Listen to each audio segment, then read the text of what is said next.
मंदिर में जाएंगे और मंदिर में आपके स्वास्थ्य के लिए हम परिक्रमा देंगे और दर्शन करेंगे, भगवान से प्रार्थना करेंगे। लेकिन वहां तो उसने किसी मित्र को बुला लिया था, मित्र से बात करना था, मित्र से मिलना था। अंदर और कुछ है। ये क्या है? छल है सब ये, याद रखना। श्री राम कहते हैं मोहि कपटा छल छिद्र भामा,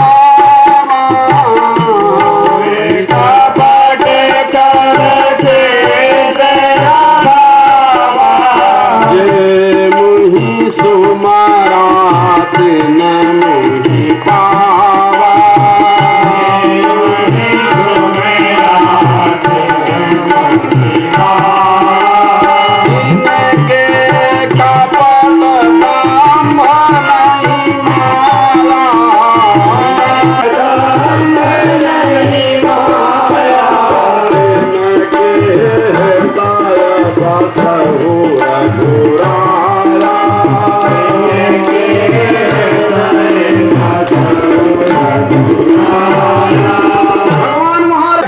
शाखाएं नहीं हैं।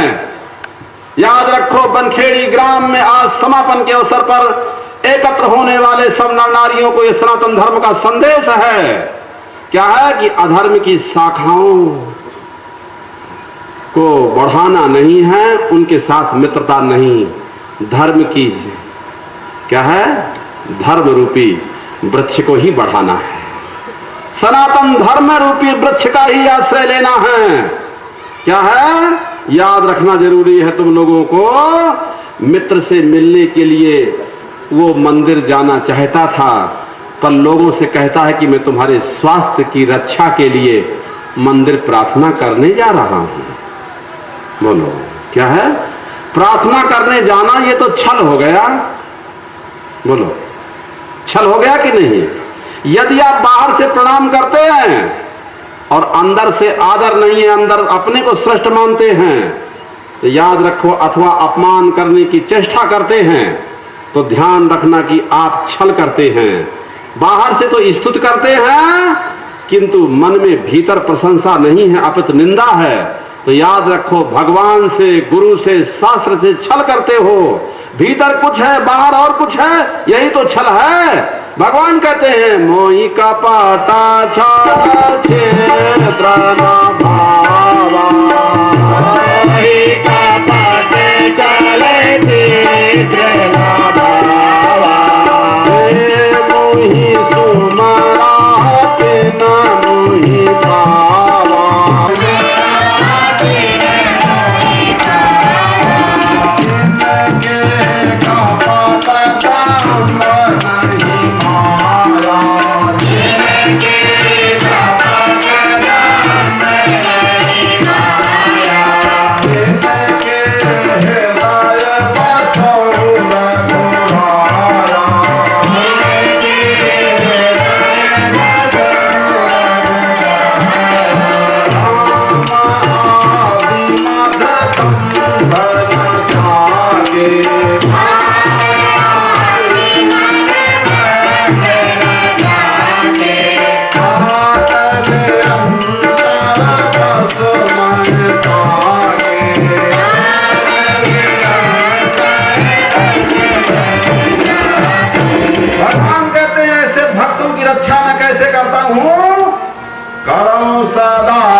अधर्म की शाखाओं को अधर्म की तरह छोड़ देना। धर्म में किसी प्रकार से सहयोग करोगे, यज्ञ में, धर्म कार्य में, तो तुमको पुण्य जरूर मिल जाएगा। याद रखना है, ये ध्यान रखना जरूरी है।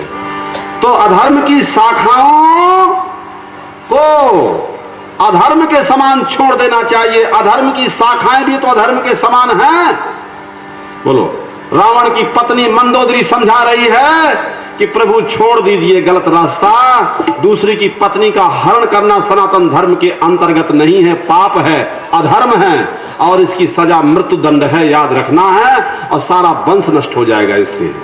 लेकिन मूर्ख हृदय न चेत, मूर्ख को चेत ही कहा होता है, क्योंकि अपने कर्मों की सजा और फल पाना है ना उसको। बोलो, तो हमारी वाणी से जो सुधर जाएगा, याद रखो बहुत अच्छा है, और इतने पर नहीं सुधरता है तो उसको अपने कर्मों की सजा पाना है। उसको जिम्मेदार कौन होगा? शास्त्र, गुरु और परमात्मा जिम्मेदार नहीं है। दोष मत लगाना। बोलो, दोष वो लगाए प्रहलाद जैसे, दोष लगाए मीराबाई जैसे, दोष लगाए ध्रुव जैसे, दोष लगाए जनाबाई, सखुबाई, मुक्ताबाई, दोष लगाए संतों। संत कभी दोष लगा ही नहीं सकते। ये संत भगवान को कैसे दोष लगाएंगे? क्योंकि भगवान ये भगवान के सच्चे भक्त थे और भगवान ने इन संतों की सुरक्षा किया और हर प्रकार से कल्याण किया। क्या है? और लेकिन जो नकली भक्त है क्या है? वो ठहर नहीं पाएगा। बसंत ऋतु का पिके पिके, बसंत ऋतु जब आ जाएगी तो कौवा तो कांव कांव बोलेगा और कोयल तो कू कू बोलेगी। क्या है? वास्तविक धर्म जो धार्मिक है वो विपत्ति के समय कैसी भी स्थिति आ जाए अपना रास्ता नहीं छोड़ते हैं, स्वधर्म में मर जाएंगे। कितने लोग आजादी के मर गए, लेकिन वो क्या है? फांसी में झूल गए, पर उन्होंने ये नहीं कहा कि हमको बचा लो। कहते हैं कि जल्दी से फांसी दे दो तो हम दोबारा आएंगे, फिर देश को आजाद कराएंगे। जी, कितने बार मारोगे? और हमारे पीछे कितने लोग तैयार हैं? हम एक अच्छी स्वतंत्रता के लिए मर रहे हैं, हम कोई षड्यंत्र के लिए नहीं मर रहे हैं। देश की स्वतंत्रता में सभी का जन्म सिद्ध अधिकार है। क्या है? स्वतंत्रता परमम पदम। ये स्वतंत्रता तो पदम प्रदान करने वाली है और सारे विश्व के लोगों को स्वतंत्र होने का अधिकार है। जैसे भौतिक स्वतंत्रता होता है, ऐसे हम तुम लोगों को, बनखेड़ी के लोगों को, नरसिंहपुर जिले के लोगों को और सारे विश्व के लोगों को हम आध्यात्मिक स्वतंत्रता दिलाना चाहते हैं। हमारा ये उद्देश्य है। श्रीमन नारायण नारायण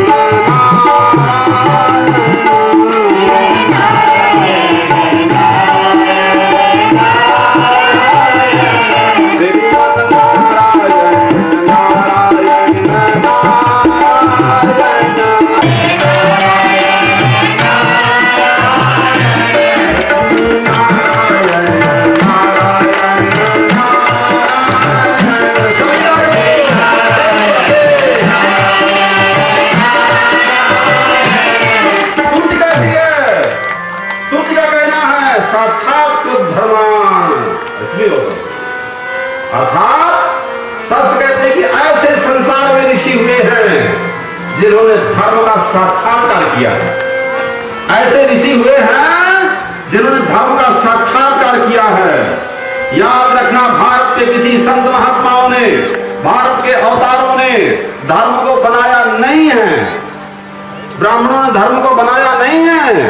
कोई आक्षेप मत लगाए खाली ब्राह्मणों को बनाया इन्हीं के लिए है। ब्राह्मण जिसके हैं उसी की छत्री है, उसी के वैश्य, उसी के शूद्र, जिसका हाथ उसी का पैर, उसी का पेट, उसी का सिर, सब भगवान नारायण के द्वारा चल रही है शरीर, ये सारी सृष्टि। ध्यान रखना, अनाप शनाप मत बोलना। क्या है? अधर्म की शाखा के पक्ष में मत जाना। धर्म के रहस्य को हृदयंगम कर लो, समझ लो, और किसी नर नारी को किसी प्रकार की भ्रांत धर्म संबंधी हो उसको हम तत्काल मिनटों मिनटों में ठीक कर देंगे, क्योंकि ये तो हमारा विषय ही है। क्या है? ये तो हमारा विषय ही है, उसमें हमें कोई परेशानी नहीं है। धर्म संबंधी जैसा प्रश्न हो, प्रश्न का पेट फाड़ देना यही उसका उत्तर हुआ करता है। उसका पेट फाड़ देंगे। धर्म क्या है? धर्म संबंधी जितने प्रश्न होंगे बस उसका ऐसा उत्तर दे दो कि पेट फट जाए उसका, क्योंकि सारे प्रश्न सब झूठे होते हैं, अज्ञान से होते हैं। क्या है? और जब सही उत्तर मिल जाएगा तो प्रश्न खत्म हो जाएगा। उत्तर पाकर के आदमी फिर तो श्रुति कहती है मुक्त हो जाता है। तो पहले से विद्यमान धर्म का साक्षात्कार किया है ऋषि मुनियों ने। धर्म को बनाया नहीं है। यदि धर्म बनाया जाएगा तो उसकी तारीख होगी, किस युग में, किसके द्वारा, कब, किस काल में, किस देश में। पर सनातन धर्म के ग्रंथों में ऐसा कहीं नहीं लिखा कि किस देश में, किस काल में, किसके द्वारा। इसलिए धर्म अनादि है, शाश्वत है, सदा भवा सनातनः, और सारे विश्व के कल्याण की मंगल कामना करता है। एक धर्म मेघ समाधि होती है। योग दर्शन में इस धर्म की वर्षा करने वाली समाधि का वर्णन किया गया है, उल्लेख किया गया है। तो ध्यान, स्वधर्म क्या है अब हम बता रहे हैं कि स्वधर्म क्या है। बोले सच्चिदानंद भगवान। क्या है स्वधर्म? क्या है? बोले सच्चिदानंद आत्मस्वरूप धर्म का प्रकाश जीवन में हो, यही स्वधर्म है।